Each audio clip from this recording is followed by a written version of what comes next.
हेडलाईन्सचे प्रायोजक आहे NBC bearings, लांब पळण्यासाठी। महाराष्ट्रातील 8 जागांसह देशामध्ये एकूण 89 जागांसाठी दुसऱ्या टप्प्याचं मतदान सुरू। अनेक दिग्गजांची प्रतिष्ठा पणाला। अमरावतीमध्ये तिरंगी लढत। भाजपच्या नवनीत राणा, काँग्रेसचे बळवंत वानखेडे आणि प्रहारच्या दिनेश पूप यांच्यामध्ये सामना। अकोल्यात भाजपचे अनुप धोत्रे, काँग्रेसचे अभय पाटील आणि वंचितच्या प्रकाश आंबेडकरांमध्ये तिरंगी फाईट। तर हिंगोलीमध्ये बाबूराव कदम कोहळीकर आणि नागेश पाटील आष्टीकर मैदानात। यवतमाळ वाशिममध्ये शिवसेनेच्या 2 गटामध्ये लढत। शिंदे गटाच्या राजश्री पाटील आणि ठाकरे गटाचे संजय देशमुख आमने सामने।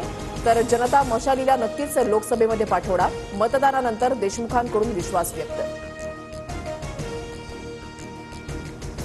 बुलडाण्यामध्ये शिंदे गटाचे प्रतापराव जाधव आणि ठाकरे गटाच्या नरेंद्र खेडेकरांमध्ये मुख्य लढत। तर सामान्य नागरिकांचाच विजय होईल असं म्हणत अपक्ष रविकांत तुपकरही मैदानात।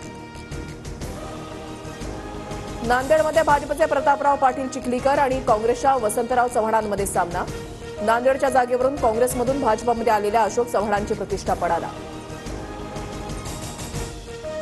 वर्ध्यात भाजपचे उमेदवार रामदास तडस यांच्याकडून मतदान। तडस यांचा शरद पवार गटाच्या अमर काळेंसोबत सामना।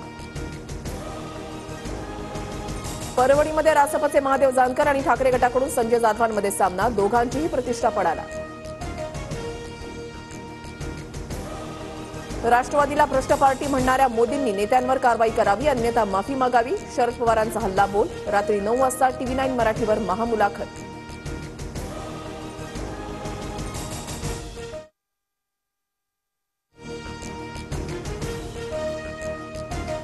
भंगाचा गुन्हा दाखल। विना परवाना प्रचार पदयात्रा काढल्यानं चंद्रहार पाटलांसह समर्थकांवर गुन्हा।